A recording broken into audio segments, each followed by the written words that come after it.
our tutorial for today. 2 clips lang kailangan natin dito. Pero kunin muna natin yung isang clip kasi i-divide natin yan. So yan ay yung sombrero na umiikot-ikot tas babalik sa'yo. So una kong sinat dyan, kunwari is nasa luko tas sinuot ko. Tapos after nun, inihagis ko naman. Para hindi ka maaalis sa pwesto. Ngayon, kukunin mo yung tiyempo na inihagis mo. Simula nung inihagis mo hanggang dun sa bago bumagsak. Kukunin mo yung maliit na yon. Tapos, pag nakuha natin yan hanggang doon sa gitna. Basta yung paghagis. Tapos, hanggang dyan. Check ulit natin. Kukuha tayo ng maliit na clip, yung paghagis ha, hanggang doon sa nakaangat pa, yung paglalagay natin ng sombrero. Tapos i-duplicate natin yan. So i-duplicate natin yan kasi i-drag natin doon sa bandang dulo, yung after ka naghihintay ng sombrero umiikot. Para kunwari, babalik sa'yo. So reverse, babalik yun sa'yo. So i-drag nyo lang yan. Long press nyo lang yan, tapos i-drag nyo lang hanggang doon sa yung after yan, naghihintay ka.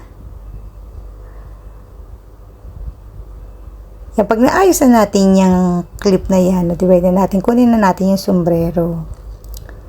Yan, binidyo ko yan, nilagyan ko sinulid, tas umikot-ikot yung sinulid. Para umikot-ikot, tas background na green. Yan, i-chroma key natin yan, ha. Intensity nyo ito, doon nyo na. Remove background natin, chroma key. Laging pag green background, green screen, chroma key ang paggamit ng pag-remove ng background. So, tapos ita-timing natin doon sa pagkahagis ko nung original talagang totoong hinahagis. Ta-timing natin kung saan pwede nating itapat yung sombrero na yan. Yan, kasi hindi na naman makikita yung isa, yung pagbagsak niya, wala yung cut na yon, nalinis ko na yon.